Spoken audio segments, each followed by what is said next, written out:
Ini sekedar untuk melengkapi catatan kerja atau catatan digital saya ya sebagai petani tambak. Nah, proses pengerjaan jalan ini membutuhkan waktu sekitar 6 hari lah kurang lebih. Nah, kalau kemarin itu kita membenahi saluran irigasi utama yang memang sama seperti ini tertutup oleh semak belukar. Akses jalan ini pun selesai diperbaiki sama kurang lebihnya membutuhkan waktu sekitar 6 hari. Nah, perlu diketahui bahwa jalan ini adalah jalan satu-satunya sebagai jalan penghubung desa Cipragejaya dan Kalengkalong ya. Nah, di sini tuh banyak sekali aktivitas komersil seperti tukang bibit, petani sawah yang selalu menggunakan jalan ini karena ini memang satu-satunya jalan alternatif ya. Tidak ada pematang lain yang menjadi jalan utama dari penghubung sebuah desa ke desa lainnya. Jadi setelah proses perbaikan jalan ini selesai, kami coba memperbaiki fasilitas lainnya seperti saluran air yang paling ujung ya.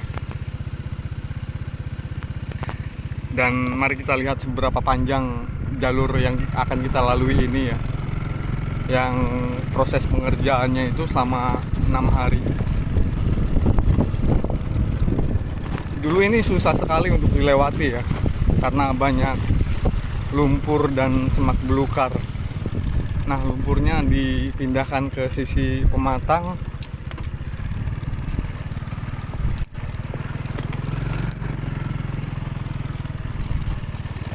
Terus semak belukarnya ditaruh di pinggir-pinggir semak belukar lainnya yang masih hidup ya. Harusnya ini dibakar. Jadi proses 6 hari itu alhamdulillah sekarang jalan itu bisa dilalui dengan mudah tanpa menjadi kendala untuk semua yang aktivitas lewat jalur ini ya. Melewati 2 tambak ya, yang kurang lebih sekitar 4 hektaran. Nah, proses pengerjaannya itu sejauh ini ya, yang memerlukan waktu itu selama 6 hari.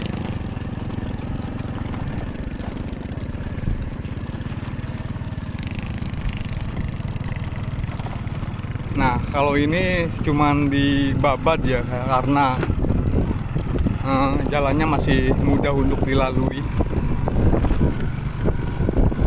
Ini seandainya pemilik tambak yang lainnya itu mau juga membersihkan jalan, ini pun akan terlihat lebar ya.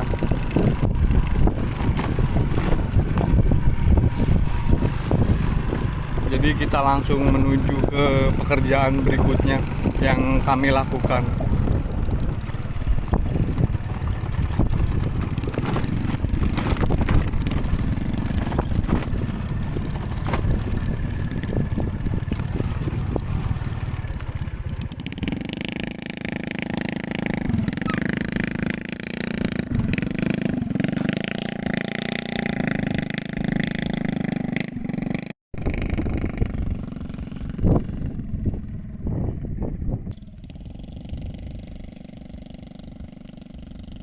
Nah, ini ya perbatasan desa Cipragejaya dan Kalengkalong.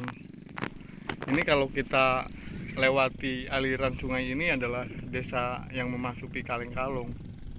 Dan ini juga menjadi perbatasan antara tambak dan area pesawahan. Nah, ini area pesawahannya, yang mana area pesawahan ini aliran pembuangan airnya itu satu aliran ya dengan saluran irigasi dari tambak. Nah, ini yang seringnya menjadi salah satu ini ya kontroversi, karena air yang terus mengalir keluar ini adalah air tawar, yang mana ada petambak yang butuh air tawar, ada juga yang sangat membutuhkan air asin. Rata-ratanya untuk pertama sih butuh air asin ya, makanya saya sendiri ini sering kesulitan untuk memelihara benih udang ya, karena udang itu butuh air asin. Nah, jadi aliran air sawah ini mengairi yang sama juga kadang dibutuhkan oleh petambaknya sendiri ya, manakala tambaknya itu terlalu asin di tambaknya. Jadi petambak pun ada yang memanfaatkan aliran air sawah ini untuk memayaukan air tambak yang terlalu asin ya. Ini adalah sumber perairannya, yang mana ini tuh dipenuhi dengan semak belukar juga.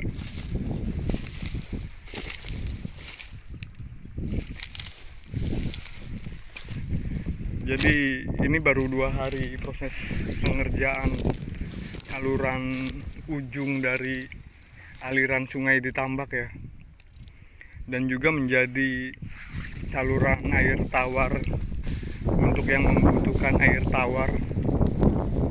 Nah, ini sama dipenuhi oleh semak belukar.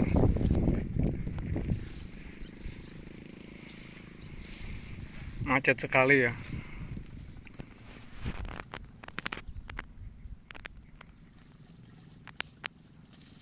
Di dalam sana ada Bapak Parman yang sedang mengerjakan pekerjaan yang cukup berat ini.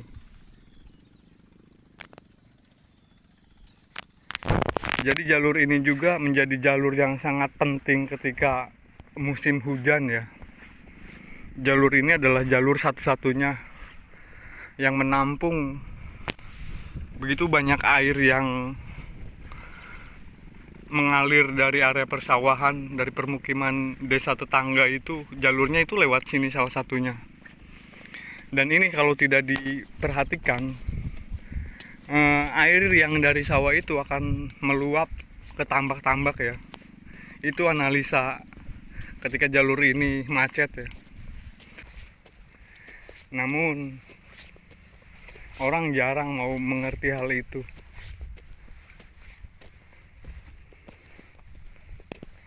Ya, semoga lah apa yang dilakukan oleh koperasi itu menjadi kemaslahatan untuk masyarakat sekitarnya, khususnya bagi para petambak yang tergabung dalam koperasi Bina Bagja ya.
Jadi hampir di sepanjang